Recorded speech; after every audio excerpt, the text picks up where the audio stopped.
It's a terrible football show, all right? I want whatever you guys are smoking right now. Come on, Shane. OH. OH. Oh, Here we baby, go. yeah! Shane, I swear to God.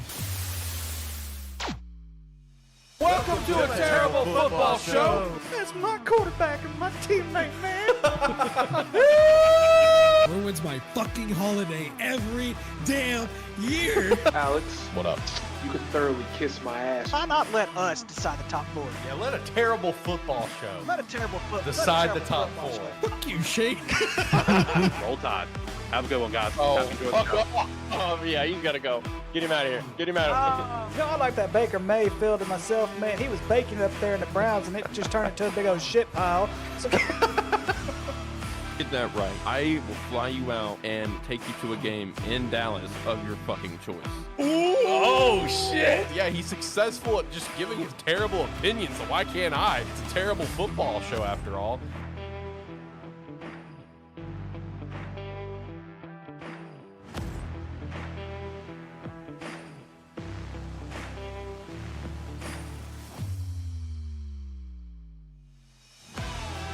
Welcome to a terrible football show, episode 70. Hopefully you're having a phenomenal day today, whether if you're watching this live or watching this after the fact or listening to it after the fact on the many audio platforms that we're on. We appreciate the hell out of you.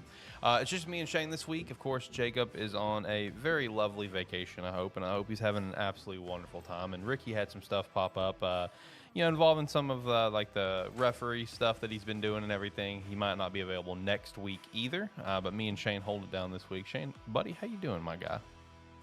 Doing all right, doing all right. Looking back to, getting back to the OGs here. Just me and you. That's true. We're gonna rock out. That's true. Episode 70? 70. So Yeah. Man, 70 episodes. I was thinking about this earlier whenever I was, getting the episode title and stuff. I'm just like, man, there's going to come a time where episode numbers won't be a thing anymore because we're going to be, hopefully at some point, a daily show, and it's just going to be based on the date. So, enjoy the episode numbers while we got them. yeah. But no, today's episode, of course, AFC predictions, which will also include like our Super Bowl predictions based on who we had going to the Super Bowl in the NFC last week.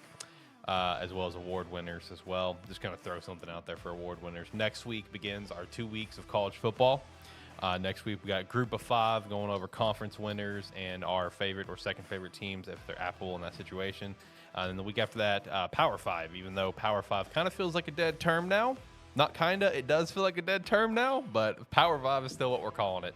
And, a couple weeks from now, we'll go through some Power 5 stuff, which I think that is the episode that Ricky will be back, and he's already said last week, he sent me in text earlier that he's definitely got some stuff that's going to upset Jacob specifically.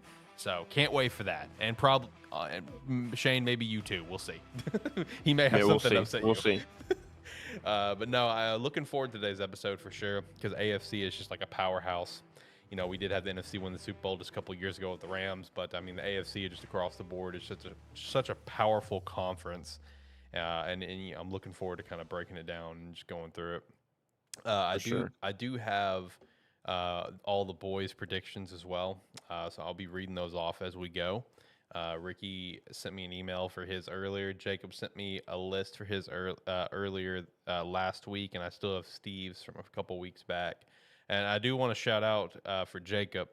When he sent me his list, he sent as a Google Doc, and he told me, do not open it until Tuesday. Jacob, if you're listening, I want you to know I did not open it until I got out here. So I don't know what's on here, Jacob. I paid respects to your request. I have no idea what's on here besides the first 3 conferences that I see. I don't know anything else. I guess I don't know the bottom conference or anything. But, definitely look forward to getting into it. One thing that I definitely want to shout out, of course, is our poll predictions. You can join those for free. I got links down in the description below for college football and pro. You can join for free, compete against us, compete for a prize. It's just predicting games every single week. It's a lot of fun. Shout out to all of our winners last year. Hopefully I'll be taking home a crown this year. Looking forward to it. Shane, hopefully you can take home a crown. But I mean, why do you care? You already took home a crown in fantasy and got some money. So you set and pretty. This year is just extra bonus for you. But hopefully one of us can take home a crown this year. Jacob and Ricky both took home a crown last year, so shout out to that. But yeah, you can join in the polls, compete against us. Join the Discord, come chat with us, be part of the show. We'll pull you up as a guest caller, so a lot of good stuff there. And of course, check out Agent Ink. Pick up a jersey like I'm rocking right now. We have some of the best jerseys on the entire store, and we'd 100% appreciate that support. Well, Shane, before we jump into AFC stuff, you got anything that you want to shout out? I guess the only thing that I saw is that we did get. I'm going to air quote it because it's a believe it when I see it sort of situation. But we got air quote official confirmation that, college football game is coming out next summer from EA Sports. I'll believe it when I see it. That's why I want to do the air quotes. But shout out to that, I guess. That's pretty cool. Yeah, I mean, honestly, it was supposed to be released, this year? Last month? Yeah. So, I'll believe it when I see it. But, they kind of gave my hopes up when they said, oh, it's delayed until at least 2024. So, we'll see. Yeah. We'll see. And then, of course, massive shout out to conference realignment in college football. We're not going to dive into it today, but I'm definitely itching to chat about it over the next 2 weeks. Yeah, the only thing I'll say about that is ATFS predicted it. The Pac-12 is going to die. Yeah, we did. We I don't know when. We did it a while ago, but, the writing was on the wall with the media deal and everything, and just seeing USC and UCLA wanting to, bounce, and Oregon and Washington wanting to fall behind them, and then everyone else started going. And now it's down to the Pac-4, which includes my Beavs. I feel bad for the Beavs and the Cougs, man. They're just going to get shafted in this whole situation. Stanford, I think, will find a home. Stanford, just based on academics and what they bring to the table with other athletics. I understand football is the big money maker, but you got to think, coming out of Stanford, man, they have like Olympic gold medalists that are coming out of there. You've got an excellent basketball program for women's basketball. I think they have a good softball program as well. They've got a lot of stuff going for them. Now, Cal, my guy, I don't know what's going to happen with Cal. I've been reading comments on Cal online about it, and I see even people from the area and people that went to Cal where they're just like, I fully believe all athletics will get canned after so long. Like they don't bring anything to the table to any conference, in my opinion. Because I didn't fact check any other academic athletic programs they have. I don't know how good they are, but as far as off the top of my head, just roughly kind of paying attention to other college sports, I don't see Cal anywhere. So I do kind of question what Cal brings to the table. Cal is going to be the one that's going to be the big question mark if they even make it out of this. You know what I mean? Yeah, the thing is, I honestly think, just of what we predicted, I don't even know how many months ago, but it's going to come down, there's going to be 2 major conferences. Yeah. And then there's going to be little bitty conferences kind of maybe dispersed here and there, maybe, because I just don't see teams some teams in the Mountain West, some teams in the MAC, or the Sun Belt. I don't see them being able to bring much to what I think is going to be the 2 big conferences, right? And I think it's going to be pretty much divided eventually to basically a North and a South. Yeah, pretty much.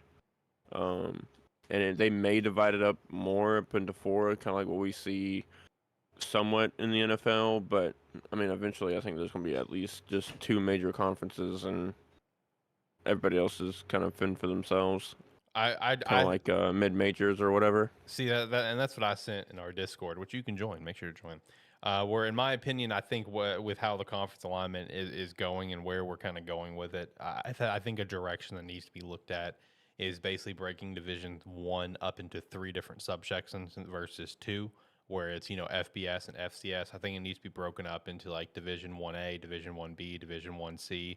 Division 1C essentially being what FCS is now, Division 1A being, air quotes, kind of what FBS is now, and Division 1B being a newly made version of Division 1 that's basically all the leftover teams from the FBS. The ACC teams no one's going to want, the Pac-4, the Mountain West, the Conference USAs, the Sun Belts, the Americans, all those, be basically 1B. And to give them their own championship series, where you have you have the Division 1C champion, which would essentially be the FCS champion we know today, which I think was South Dakota State last year. And then you have whatever champion would win in Division 1B, and then whoever would win in 1A. So like Georgia, for example. Like I think that should be a future to consider because I mean the more that this conference realignment goes, the more that you're just going to see SEC, Big Ten. If Big 12 can produce legitimate championship contenders, TCU was kind of obviously a one-off and got their shit wrecked. If they can produce legitimate championship contenders, then okay, sure, we have a big three of conferences. ACC I know is there, but I'm not really counting them because we know Florida State wants out, Miami wants out, Clemson wants out, North Carolina wants out. Once that happens, that conference is dead. You know what I mean?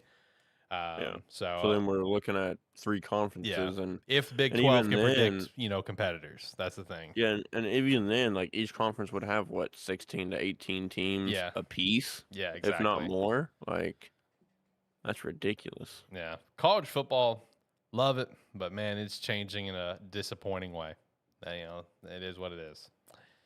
But no, definitely looking forward to chatting about that over the next 2 weeks. A lot to chat about in terms of the college football landscape. But let's finish things up strong here with pro football. We had the Hall of Fame game. Shout out to the lights going off and people getting a good shot of Aaron Rodgers in the dark. That meme just came back around full circle in beautiful fashion. But yeah, shout out to the Hall of Fame game. A lot of people tuned in because people want football. I want football. We all want football. It's coming soon, ladies and gentlemen. But let's do AFC predictions. I don't really know what conference we want to start in. Shane, pick a conference. Pick a division. Pick a division. You pick. Let's start. Let's do the much anticipated AFC East. AFC East. Let's start strong here. All right. Now, here's the question. How do we want to go about this? Because I was thinking about this earlier. Do you want me to kind of go through all the boys stuff and then we get to our stuff for each division? Yeah. Okay. Yeah. All right, so let's do that. I'll start with Steve because Steve is he just sent me his records. He didn't send me any extra thoughts. The boys, Jacob and Ricky, I got stuff. If they didn't say I had to read it, but I will read it for the most part. If the show gets too long, I may not read it all, but we'll see. In Steve's case, he has the Jets coming in with a 15-2, Bills with a 13-4, Dolphins with a 12-5, and the Patriots 1-16.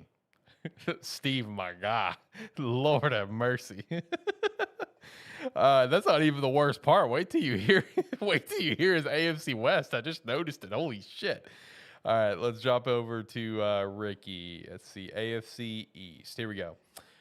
So his AFC East headline, quote, "Can't believe I'm falling for this Aaron Rodgers crap.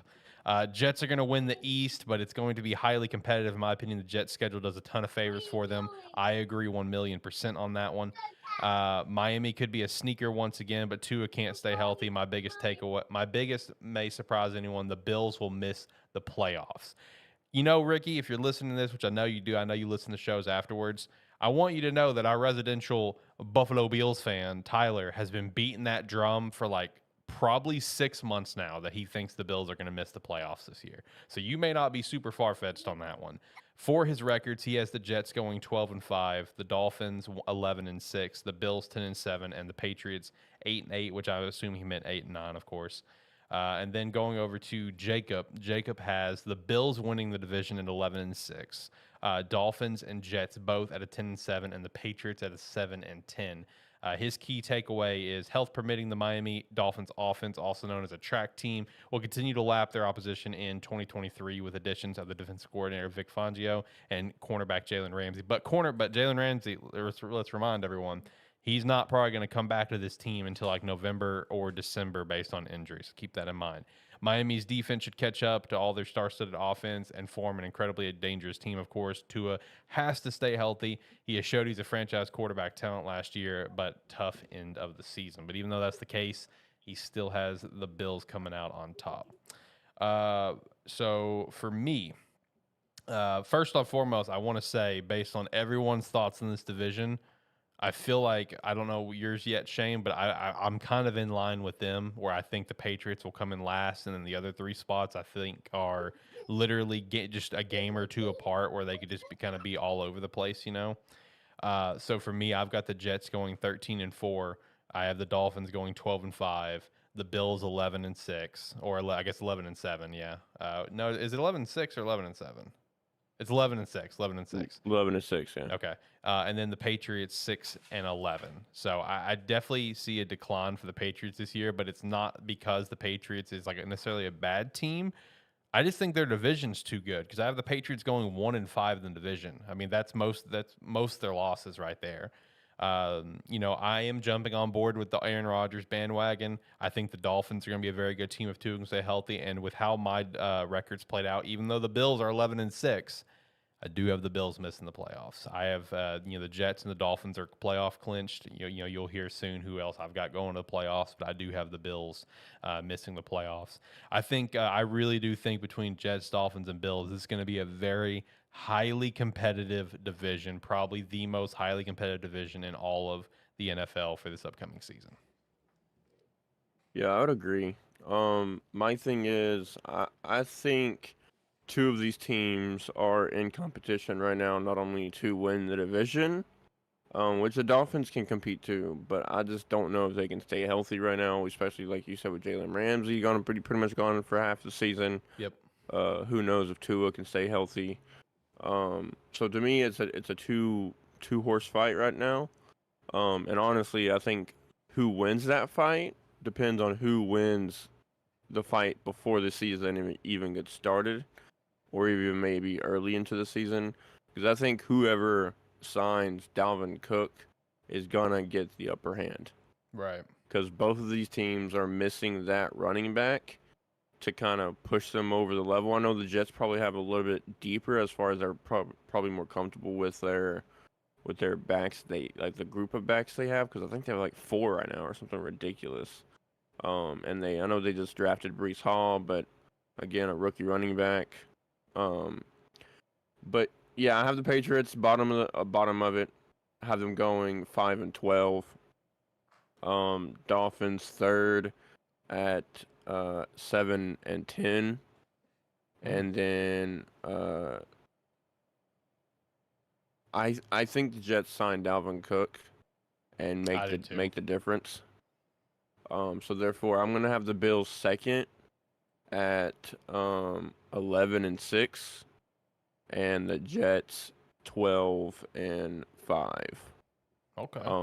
But I think the Bills do make the playoffs. I think that even with that team, I still think that team's just too talented to not make the playoffs. Right. I think they sweep everybody in the division, probably except for maybe the Jets, and I think if they can split with the Jets, I think they can get in. Yeah. So for me and how I have these teams going, I have the Jets going like 4-2, Dolphins 4-2, and Bills 3-3. So like, looking at the Jets, I had in terms of division, I had them losing at home, losing in Miami, and losing in Buffalo, and that's their 2 losses there. And then they take the home wins. For the Dolphins, again, Dolphins lose in New York. And what was the other loss that I had lined out for division? Oh, I had the Patriots sneaking one, which is something the Patriots would do. Let's be real. Yeah. But no, I mean, this is going to be the most highly contested, conference that there is. I think the Bills. I think there's some games on here that the Bills could drop. I think Week 5, and I'm not saying this as a fan of the team. I'm saying this for multiple reasons. Week 5, Jacksonville and Buffalo in London. I think that's a game that the Bills can lose, and Jacksonville is going to catch that dub. Which, if that happens, what's wild though, and this is I feel like going to be one of the biggest factors for why we may see the Bills miss the playoffs. You look at their first 5 games, right? You have Monday night in New York. I've got the Jets winning. You have the next week with the Raiders, easy win for the Bills. Next week, Commanders, easy win for the Bills. And then week 4, Dolphins in Buffalo, but Dolphins. I've got Dolphins winning. Week 5 in London against the Jags. I got Jags winning. So you're starting off 2-3, after the first 5 weeks. Then you can go on a little bit of a stretch, sure, and then you just hit back-to-back whammies with Philly and KC that I've got them losing both games. In weeks 12 and week 14, they have a bye week, week 13. So I could definitely see the Bills pulling it out and making the playoffs. But I mean, their schedule's got some problems. And with what Ricky said, where the Jets just like their schedule does them a lot of favors, my God, it does. they got some tough matchups early, the Cowboys and the Chiefs especially, but you got the Broncos. I think the Jets got that one, especially with all the heat around that game right now, but with all the trash talk going on. I got the Jets in that. Then you have the Eagles. It's going to be a really hard one. Then you play the Giants. You play the Chargers, which are known to drop games. You play the Raiders. You got the Bills I think they can beat. You have the Falcons. You have the Texans. You have the Commanders. You have the Browns. You have the Patriots, all like that end half of the year. Like, it just works out in their favor. All right, let's go to the North. Let's go to the AFC North because it was just the next thing in line for, I think, this is Jacob's predictions. So for the North, he's got the Bengals going 11-6, the Browns 10-7, the Ravens 9-8, and the Steelers 8-9, which would be Mike Tomlin's first losing season. Keep that in mind.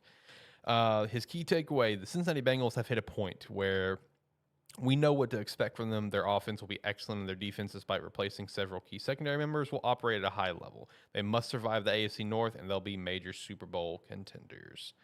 Let's see. For Ricky, in AFC North, Cleveland is once again the laughing stock of the NFL. Cleveland should have a full season with. I'm not gonna drop the hard R like he does, But anyway. Cleveland should have a full season with Deshaun Watson. It's not going to help much because the division could be the best in football this season next to the NFC East. I don't know if you meant NFC or AFC East, but either way. I have 3 teams going to the playoffs in this division. The Bengals will struggle early in the season without Joe Burrow, but I believe their schedule highly favors them in the last 6 weeks of the season. That's very true. The Ravens will make a comeback this season as long as Lamar Jackson stays healthy. Mike Tomlin will prove once again why he is one of, if not the best coach in football. He's got the Bengals going 13-4, the Ravens 12-5, the Steelers 11-6, and the Browns, he put, quote, "who cares at this point?" So, shout out to that. And then lastly, Steve, Bengals 16-1. That's bold, my guy. That is bold. This was probably also before Joe Burrow injury, though. Ravens 11-6, the Browns 8-9, and the Steelers 4-13. So, Shane, what about you? What do you got for the AFC North? Honestly, I have this AFC North kind of closer. I think this division's kind of closer than what people think. I think the Browns, even though they're probably going to be the worst team in this division, I don't think they're going to be the worst team in the NFL by far. They may be a bottom 10 team, but bottom 10's a lot better than bottom 3. Even if it is divided by less than 5 games. But I say probably every team will have a winning record in this division. I could really see that. So I have both the Browns and Steelers going 9-8. With the Browns coming at the bottom, Steelers finishing 3rd. And then I have the Ravens 10-7 and the Bengals kind of slipping away from what they did last year with their 12-4 record last year, going 11-5 this year. Okay, all right. Yeah, and you know what? Me and you are kind of in the same boat with that one. I've got the Browns bottom here, but I don't have them going 1-16 or some shit. I've got them going 8-9. That does include getting a dub week 1 against the Bengals because I'm kind of in the mindset of while the team is good, not having Joe. Shout out to my dog; she's in here with me. Both dogs are in here with me. But I do believe that the Bengals will struggle early. In fact, I've got the Bengals starting 0-2, losing to the Browns and the Ravens, but then catching a dub on the Rams and kind of picking it up from there. But I've got the Steelers going 9-8, missing the playoffs. I think this is a team that still needs some work, and I think we need to see more out of Kenny Pickett. You know what I mean? I love Kenny Pickett, but I think we need to see more out of him. And the Steelers could sway this. Let me pull up the Steelers schedule real quick. The Steelers could easily sway this, man. They could, catch multiple dubs. I have them starting. For God's sake, 4-1. They can, 6 and 5-1, 5-1. I got them starting 5-1. And then losing week 8, catching a couple more dubs, and then losing to the Browns, losing to the Bengals. I have them losing to the Patriots because that feels like a game that could be a sneaky Patriot win, but the Steelers could easily take that. The Steelers could beat the Browns week 11. I've got the Seahawks winning week 17. Steelers could take that dub. There are just some sneaky. The losses that I have for the Steelers that basically take them out of playoff contention are sneaky losses. You know what I mean? Trap games that I see.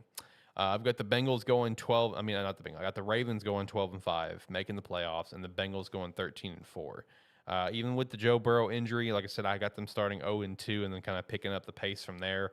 After that, after he's back, man, there's only a couple games I could see them losing. The Bills is one that I had. The Bills coming out on top, and the Chiefs in Week 17.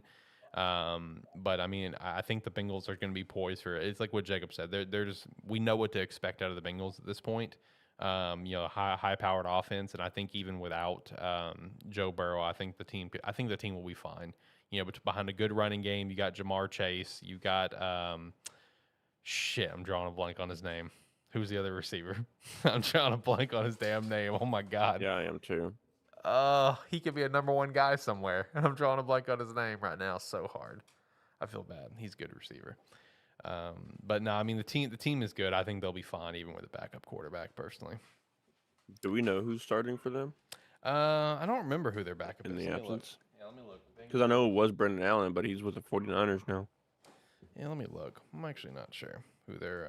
But while you do that, I'll kind of speak on Steelers and Browns again. I think they'll be pretty much the same teams, but in ways opposites, right? I think the Browns kind of probably win a game or two that they're not supposed to, and I think the Steelers probably lose a game or two that they're not supposed to, if that makes any sense. Yeah. I could very easily see the Steelers slipping up against a team like, the Texans that they're probably not really supposed to lose, but they do anyways. And then on the flip side, I can see the Browns, winning a game, against the Bengals or against the Ravens that they're really not supposed to be winning. Yeah. And it's gonna be Trevor Siemian. Okay. So, I mean, at least it's a guy with experience. Yeah. Maybe not very good experience, but, Experience. He can get the job done in some capacity. He can throw it up to Jamar Chase. He's got at least that. No, he can throw it to Jamar Chase and he can hand it off in the backfield. He'll be fine. Yeah, for sure. All right, let's head to the South. Let's head to the South because I feel like the West is a little bit more interesting conversation to end on than the AFC South. AFC South, I feel like, is pretty lackluster in some ways. All right, let's start with Steve because Steve's fucking high as a goddamn kite. Steve, if you're listening to this back, and I know you are because you did last week, I want you to know how much of an idiot you are, and I will bet money with you right now how horribly wrong you are on these predictions. This man's got the Titans going 12-5, and that includes them going 6-0 in the division.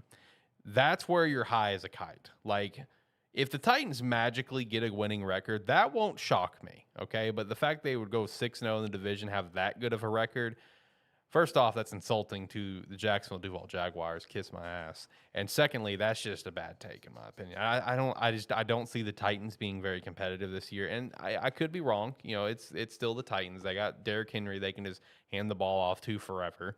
Then he has the Jaguars going 7-10 alongside the Colts going 7-10 and the Texans going 3-14. I have a lot of disagreements with that, but me and old Stevie, we can take that up another day. So next up we have Ricky. I'll go through his. All right, let's see. AFC South, weakest division, the second weakest division in football. I agree to that. Keynotes, high possibility Titans will set Henry towards midseason. Could tank to get a high draft pick. Personally, it's time for a rebuild. They do have some young talent to build around. I agree to that. Don't get me wrong with the Colts. Texans is also starting to build by accepting to win more games this season. The Jags will be the best team in the South by far, and no one will come close to second, in my opinion. I agree. He's got the Jags going 13-4, the Titans 6-11, the Texans 5-12, and the Colts 4-13. So I do agree with a lot of that, actually. In fact, now look at that. Mine and his might be almost identical, if I'm going to be honest with you. No, it's not identical. It's not identical. But no, I mean, I definitely see that as strong, possibility. I think the Texans are going to win more games than people give them credit for because they don't really have anything to play for necessarily. They don't have a first round. They don't have anything to to gain out of losing. So I think they don't have their first round draft picks. I think they're going to definitely be a lot more competitive team. My dogs are being very wild. Let's go to Sniper Cam. Now when I go to Sniper Cam, they stop. Well, you guys calm down, chill out. Anyway, Then next up, we have the AFC South for Jacob. He has the Jags going 9-8, disrespectful. Titans going 7-10, the Colts going 6-11, and the Texans going 5-12. That, besides the Jaguars being 9-8, that one feels pretty, accurate as well. I feel like key takeaway. It finally felt like the Houston Texans took the rebuild seriously this offseason, hiring DeMeco Ryans and drafting both C.J. Stroud and Will Anderson Jr. Will give them franchise hope and some level of confidence. It should also help to have one of the most favorable schedules in the NFL, both in terms of strength and how it's structured. That is also why I think it's 100% possible for the Texans to win more games. Now, I will say, even though I could see the Titans sneaking away with a winning record, I just said that, and I stand by that. I truly do. I think the Titans are heading to a rebuild, and I'm very critically harsh on the Titans. Like, I really am. Like, aggressively harsh. And I'm looking at the schedule. I'll admit, there's probably some games in here I could change. I have the Titans at 1-16, okay? And I think it's also because they want their quarterback. I don't think it's going to be Will Levis. I really don't. I don't think 1-16 is 100% accurate. I'm looking at some of these games. They could win week 1 against the Saints. I don't see them winning against the Chargers. Week 3 against the Browns, they could sneak away with that dub. One of the Colts games, they can definitely, I have them winning at one of the Colts games. They could win both Colts games. So I think 1-16 is a little harsh. And if I had time to redo this, I probably would try to give them a few more wins. So that's on me. The Colts, I have 2-15 as well. I could see the Colts floating anywhere from 2 wins to like 6 wins. It just kind of depends on various factors. I just don't see this team being highly competitive this year because I don't think their schedule favors them that much. And at least my personal opinion, which is a terrible one, mind you. And the Texans, I have at 4-13. I could see them floating maybe 1 or 2 more wins as well, just because I think their schedule does favor them, and I think this is going to be a highly competitive team. And then the Jaguars, I do have going 13-4. With some pretty big wins, wins against the Bills. I have them beating the Steelers, but I do have them losing some games you would, in natural instinct, expect them to lose. I have them losing to the Ravens, losing to the Bengals, losing to the Niners, losing to the Chiefs. This division is going to be weak. I do think I'm being a little too harsh on the Colts and the Titans. I could see them getting some more wins than I have them projected, but I don't see them making the playoffs. I don't see them getting, maybe the Titans with double-digit wins right at 10, maybe, but that's a big stretch in my opinion. I just don't see this team being competitive. I don't think they're in the same realm as the Commanders where they're just like straight up trying to tank to get Caleb Williams, but I do think they're in that realm of where they're willing to do it. So I don't think Mike Vrabel's job will be on the line. I feel like this is something that they would just willingly do to plan for the future because I don't think Will Levis will be the future for them. We know Ryan Tannehill's not. So I definitely agree with that mindset that it's the second weakest division in football, though. Yeah, I would agree. The only difference, which I think I've kind of broken off, the stigma that we've had with the Colts and Anthony Richardson. I started kind of really digging into his combine and stuff. I like the kid. He's super raw, but if he can put it together, I think he'd be, he could be worth a couple of wins, I think. Yeah. So I do have the Texans being at the bottom. I think I had them like in the 4 to 6 range. Win-wise, I had the Titans just above them, unfortunately. I think right now, like, even though they're a young team, they're not going to be the greatest. But, I mean, you have Ryan Tannehill, Malik Willis, and Will Levis in that quarterback room. And they're all going to be clawing at each other's necks for that starting job. Yeah. So, and unfortunately, I don't think any of them are going to be the guy, like, for the future, which I had high hopes for Malik, coming out of Liberty, 2 years ago or whatever. So, yeah. But unfortunately, I don't think, any of those guys are going to be the guy. So I have them in the 7-10 range, much like last year. I have the Colts actually having a winning record at 9-8, second place in the AFC South. Okay. I think that's surprising because, I mean, given, I still think they have one of the best teams around Anthony Richardson. Now, given if the rumors are true that Jonathan Taylor's requested a trade, then I think that, flips this team on a dime, and it will go bad very quickly. But as of right now, Jonathan Taylor's on the team. That's still a good team around Anthony Richardson. It just depends on what he does. And I agree. Jaguars win the division. I don't know if they get to 13 wins. But I could definitely see a 10 to 12 range. I think I have them at 11-6, winning the division. So I appreciate that support, my guy. yeah, do vote. All the support. Now, speaking of all the support, you'll see a lot of support from Ricky here soon once we get to awards and stuff. That's for sure. But no, this is a great time to be a Jags fan or a Jags supporter, because the Jags really can walk away with this division, pretty easily, honestly. And I think a lot of stuff you said is 100% accurate, especially with the Colts. Like I said, if I would have looked at this before we started the show, I may have considered maybe let's look at some of these games again for the Colts and the Titans. I do think I'm being a little bit harsh. Out of everyone's predictions of the AFC South, with the exception of the Jaguars, I definitely think I'm the one that's probably most in the wrong because of the Colts and the Titans. I think the Texans, I feel like, is about accurate. I think 4 to 5 wins, I think, is what we'll see out of that team. But the Colts, I think they could get a few more dubs, which would then obviously alter my NFC pick. So I'm locking it in. I'm leaving it alone. I'll take the L on the head. It's no big deal. But exciting time to be a Jags fan, especially when they're going to get 2 easy wins back to back in London against the Falcons and the Bills. And yes, the Bills will be an easy win. I hope. I think. All right. And then, of course, the AFC West, home of the Super Bowl champions, the Kansas City Chiefs. All right, let's start with Steve, because this is another one of those situations of like, holy shit, what happened? He is the Chiefs winning the division at a 13-4. The Chargers, the Broncos, and the Raiders, he has all 3 of them going 5-12. What the hell? Yeah, that's bold. I'm going to have to talk to him about some of these. I need to know his line of thinking on some of these. All right, let's going over to Ricky, AFC West, Chiefs, and nobody close. I can kind of agree with that. We'll see in a moment, though. The Raiders with second-year head coach Josh McDaniels will be another joke this season. Personally, McDaniels needs to go back to being a coordinator. I get and applaud my opportunity, any opportunity, but it's proven he's a better coordinator than a head coach, and there's nothing wrong with that. The Raiders' schedule is pretty brutal, in my opinion. I do agree that the schedule does not favor them at all. Chargers will be third in the division because I don't trust the head coach nor defensive coordinator. That's fair.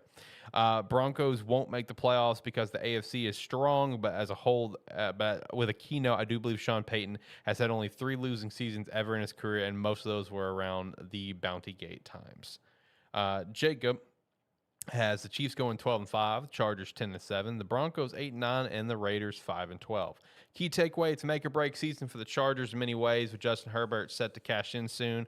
Head coach Brandon Staley, which of course he has cashed in now. Head coach Brandon Staley has to prove he can win the big games and guide his team to the postseason with roster development. This team is highly talented, but has struggled to win in the margins, key moments. I do agree. So for me, with that said, the Chargers, if the Chargers drop the ball, don't make the playoffs, lose round 1 in the playoffs, I do think Brandon Staley is getting fired. I think Brandon Staley is on the hot seat because his team is too damn good for him not to be good. With that said, even though I think Brandon Staley is a big question mark, I'm going to take my gamble, and I'm going to say the Chargers are going to be a damn good football team. And Ricky's statement of it's the Chiefs and nobody close, I do agree with to an extent, with that one extent being the Chargers. I have the Chiefs winning the division at a 15-2 record, giving them the number 1 seed in the conference. And I have the Chargers being right behind them with a 14-3. And that 14-3 does involve them catching a dub on Kansas City. I think it's late. I think it's week 18. Yeah, week 18 in Los Angeles, I have the Chiefs winning that game. The only games I have the Chargers losing is the Chiefs week 7, the Jets week 9, and the Bills week 16. I think there's a few games in here that could be trap games for him, like maybe the Vikings, the Cowboys, even the Bears. I'll throw it out there. Even the Bears could be a potential trap game for him. The Lions week 10 as well. But right now, I think that I'm going to bank on the Chargers being a damn good football team. The Broncos, I have going 7-10, which is a vast improvement for them from last year. I think Sean Payton's first year, I think there's going to be a lot of stuff to figure out. There's always a lot of stuff to figure out in a first season under a new regime and everything. And it's going to be a make or break year for Russell Wilson if he's actually the guy or not. If he still is the guy that he once was. And then last, I do have the Raiders, and I have them going a brutal 1-16. I think I'm with Ricky, man. I think Josh McDaniels sucks as a head coach, and I think it's going to show, and he's going to get fired, and this team is going to struggle all year long with just the drama going around with Josh Jacobs, your best player. Jimmy G, I think, will have some failure moments. Devontae Adams is – Devontae Adams, yes, but I don't think we're going to see him pop off for 1,500 yards like we did last year. I think this team is going to really struggle this year. I think it's going to be a bad time to be a Raiders fan as long as Josh McDaniels the head coach. I think the Raiders are going to be competing for bottom threes. Our top 3 pick in the draft. Yeah. Now it's very, very well next year. Devontae Adams is going to be gone. Josh Jacobs is going to be gone. Jimmy G, once again, is going to be left with scraps.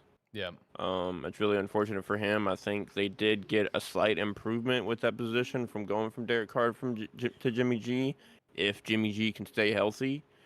But at the end of the day, this team is just not put together to win games.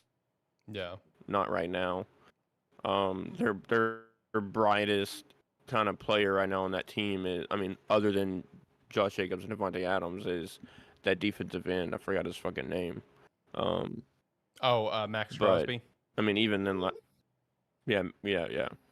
But even then, like I said, the 2 years before this year, really bad drafts, had some players getting, kicked out of the league pretty much. And then, like I said, confrontation with contracts with Josh Jacobs, Devontae Adams not liking the situation there. They're going to be gone next year, whether it's via trade or free agency, however their contracts work out. Yep. So I have them bottom, like I said, 3-14. I have the Broncos improving, still not being a good team, but improving. Which it's not hard to improve from 5-12, right? Yeah, but, true. Even though I may not like Sean Payton as a person, he is a very good coach. True. Much like Pete Carroll. I guess I have that trend with my favorite teams. Who knows? Yeah. But Sean Payton gives improvements, and unfortunately, it is going to be another losing records or losing season for him. I would like to see them to get to 8 wins, but I don't think they'll get there. If they can steal 1 or 2, they could get there.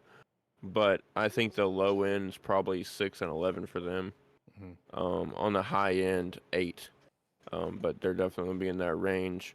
I agree with the Chargers being number 2 and a lot closer to the Chiefs than what most people think. I think they've got all the key pieces.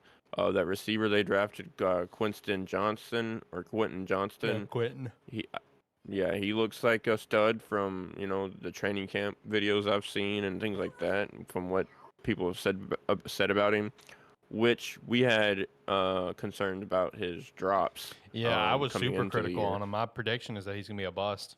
I was very critical on him, and I'm gonna remain. I'm not gonna backpedal on it now. I'm gonna stick with it. If he proves me wrong, like Jamar Chase did, that's my most notable failure. Yeah. I'll backpedal. For sure. I'm for sure sticking with it until he shows me something differently. It's a lot different when you have going against your teammates who's, maybe or maybe not going 100% against you. Yeah. You go up against another team, they're, most of the time going to go 110% on you the whole entire time. So let's see what he's like when you get some actual competition against him, especially NFL talent. But at the end of the day, they're going to have a good team. I don't think Brandon Staley is going to be on the hot seat, even if they don't make the playoffs, because at the end of the day, we all know how hard the AFC is, right? Yep. They're probably 8 to 10 deep right now. I mean, you could probably take the top 2 teams from every division and be like, yeah, they can contend. You know, if this happens, they can contend for a Super Bowl. Yeah. So you cannot say that for the NFC. So I have them at 12-5, and the Chiefs at 13-4. Okay. Yeah, no, and what you said about the AFC and just like the teams, I mean, that's 100% accurate. Besides, the AFC South, of course. I mean, you can take top 3 teams for a couple conferences and be like, they can contend. You know what I mean? AFC is just so loaded, man. Like, it makes it tough to kind of, predict which way it's going to go. I feel like any prediction anyone throws out there for like playoffs and stuff, I think it's all fair. I think it's fair. You can tell me that the Bengals will win. I'll say that's fair. You can tell me the Chiefs, that's fair. The Bills, that's fair. The Jags, that's fair. Chargers, that's fair. Dolphins, that's fair. Ravens, that's fair. List goes on. AFC is stacked. So, all right, let's get to the playoff predictions as well as Super Bowl prediction from the team we had going last week. So I'll start with Jacob. The way his seeding played out was 1 seed Chiefs, 2 seed Bengals, 3 seed Bills, 4 seed Jags, 5 seed Browns, 6 seed Chargers, 7 seed Dolphins. With that, he has the Bengals winning the AFC is how he has it playing out, going to the Super Bowl versus the Philadelphia Eagles, and he has the Bengals coming out on top for the Super Bowl wins. A shout out to that. For Ricky, let's see, his seeding plays off as Chiefs, Bengals, Jags, Jets, Ravens, Dolphins, and Steelers. And he has the Bengals going to the Super Bowl as well. And he has the Bengals winning the Super Bowl against the 49ers that he predicted last week. So for me, let me back out of this. So my seeding played out as the Chiefs 1, Jags 2, Jets 3, Bengals 4, Chargers 5, Dolphins 6, Ravens 7. So I have the Chargers and Jets in the wild card. Give me the Jets on that one. Got the Dolphins, Jags. Give me Jags. Ravens, Bengals. Give me the Bengals. Then going into the divisional round, my divisional round went away. Bottom line for the playoffs, since it went away, I have the Chiefs going back to the Super Bowl. I think the Jags can, make it all the way to the AFC Championship against the Chiefs, but I got the Chiefs going back to the Super Bowl. I don't think we're going to see a crack in the armor there. So I think I had the Eagles going back. I had the 49ers. I had the Eagles going back. So I basically have a rematch. I'm basic. I have Chiefs and Eagles, but I have the Eagles winning at this time. Yeah, so I have, of course, your 4 division winners, 1 seed to 4 seed, Chiefs, Bills, or did I have the Jets winning? I forgot. I think I had the Bills winning, right? That division? I think you had. That's a good maybe question. It was I think it was the Jets. I think I did. I think, no, I did have the Jets winning because I said they were going to sign Dalvin Cook and win, that's what the it was. division. Yep. So I have the Chiefs, Jets, Bengals, Jags, top 4 seeds. Bills make it in the wild card at the 5 seed. Ravens 6 seed. Honestly, Chargers at the 7 seed, or in that 5 to 7 range. So I'm gonna put the Chargers there at 7. So that's my 7 teams making the playoffs. It's tough. I have 3 teams from the AFC that are kind of a step or 2 above everybody else. As far as not only expectations, but maybe as teams. Bills, Chiefs, Bengals, Jets. That's really the 4 teams, really. I know I said 3, but really 4. I don't think the Jets get there this first year. I would love it. But I don't think he's going to get there. I am going to predict the same thing I did last year, and hopefully it comes true. The Bills get to the Super Bowl, but they do not win it. The Eagles win it. Jalen Hurts gets his first ring. Okay. All right. Bet. All right. Yeah, and like I said, just finish going on a monologue about. That's fair. No, I just think the Eagles got I think they got too much better. You know what I mean? They got 2 better. That's not the right That's not the right grammar. That's poor grammar on my end. But they just got so much better, with the pieces they drafted and everything. It's tough for me not to see the Eagles, number one, make the Super Bowl, and number 2, winning the Super Bowl. This is another season, another season for Jalen Hurts to just continue to get better. It's just hard not to see the Eagles winning the Super Bowl.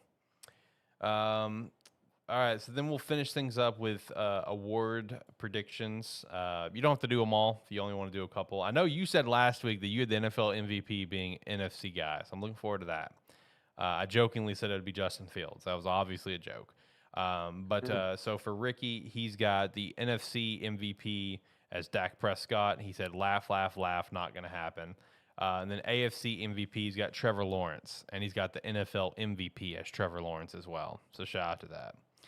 For Jacob, he gave the full awards prediction. So for NFL MVP, he's got Joe Burrow. For Offensive Player of the Year, he's got Jamar Chase. Defensive Player of the Year, he's got Sauce Gardner or Micah Parsons. One is going to get injured this season. The other will win the award, is what he said.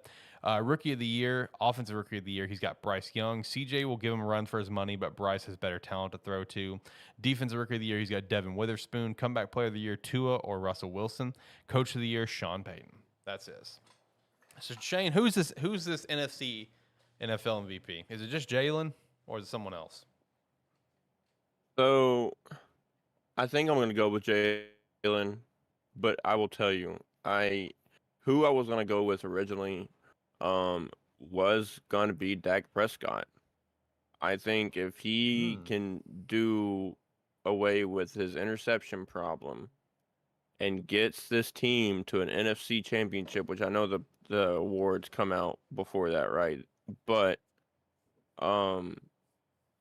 get them to, I don't think they'll win the NFC East, but if he gets them close and splits with the Eagles and putting up really good numbers and has maybe a 1-4 interception record, 1-5 record, maybe 30-5, something like that, 30 touchdowns, 5 interceptions. Yeah.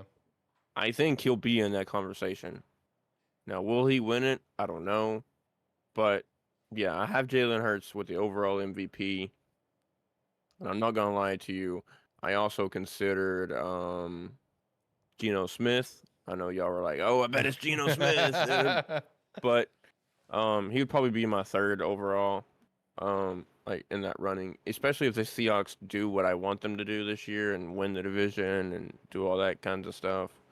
AFC, I'm gonna have Joe Burrow, even though I have the Bills, with the number 2 overall seed or 3 overall seed or whatever seed I had them at, and making it to the Super Bowl. I think Joe Burrow, with his injuries that he's coming off of and the season that he can have, I think it'll just be a storybook. And it can be almost a Cinderella kind of season for him.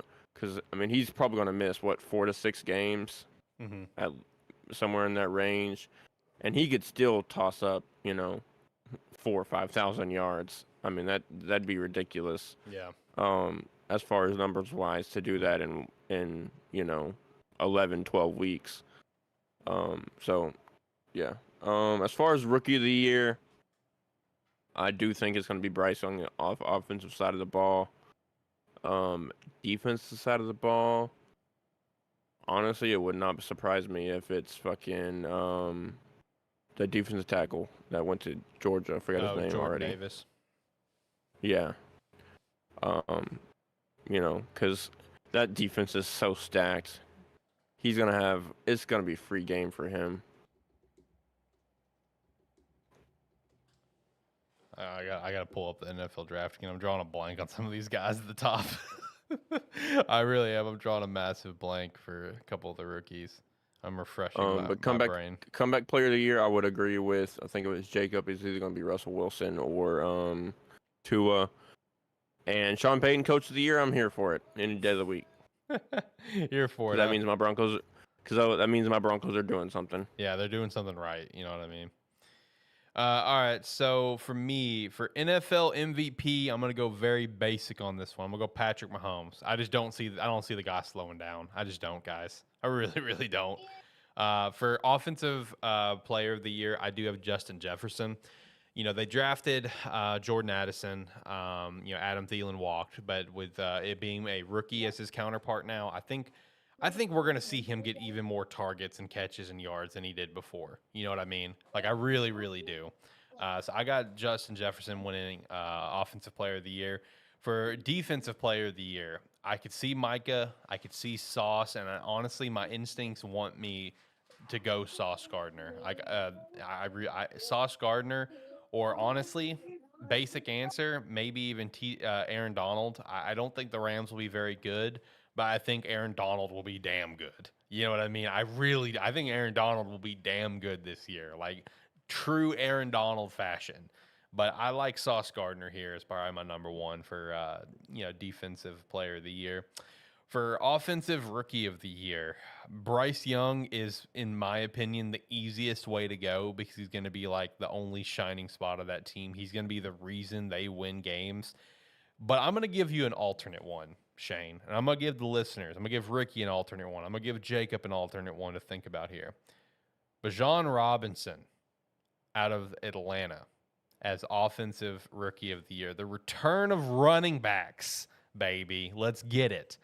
I'm going to lock in Robinson. I feel like he's going to get a ton of yards in receiving and rushing.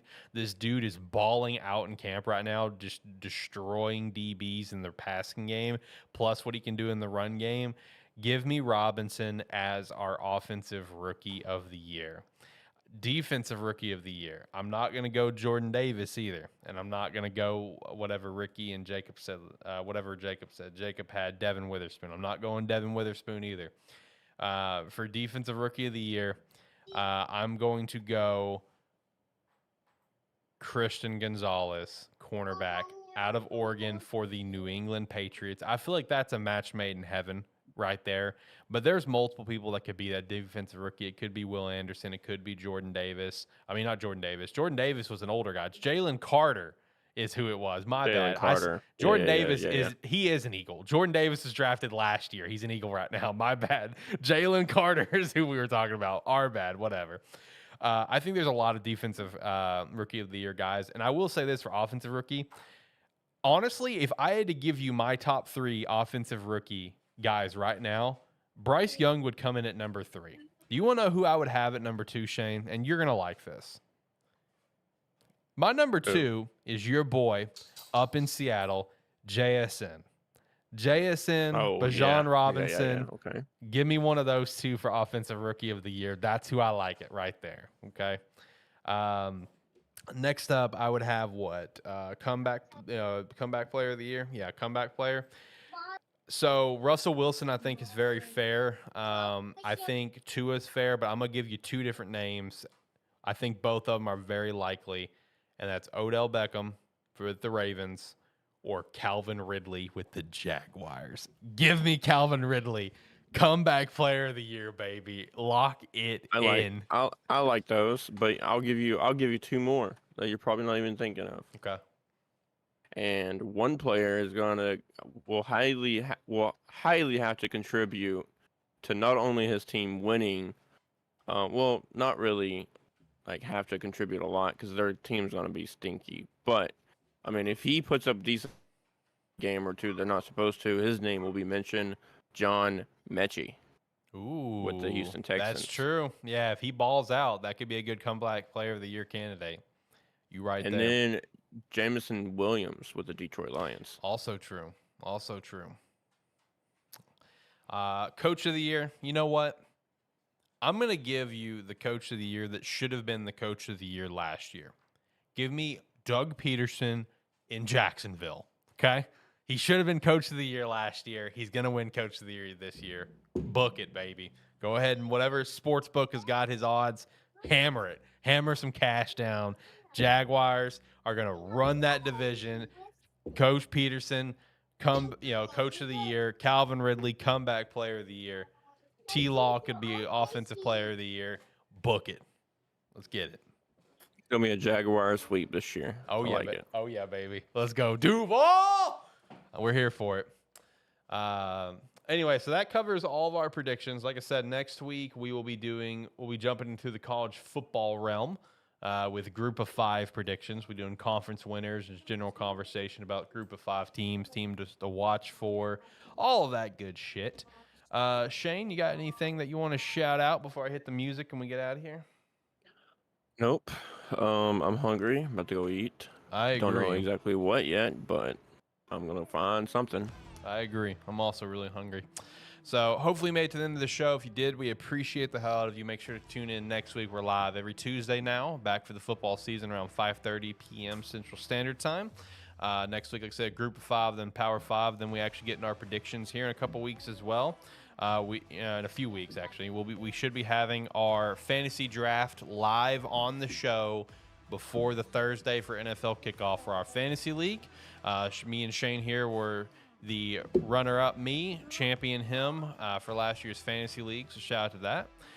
So definitely make sure to tune in that episode and watch our rage reactions live, potentially, of when someone drafts a player that we really fucking wanted. So can't wait for it. Make sure to join the Discord, join our polls, and compete against us in predictions. Go over to Agent Inc., go over to Rogue Energy, use our referral link down below. We'd appreciate that extra support. Until next time, guys, have a good one. Bye.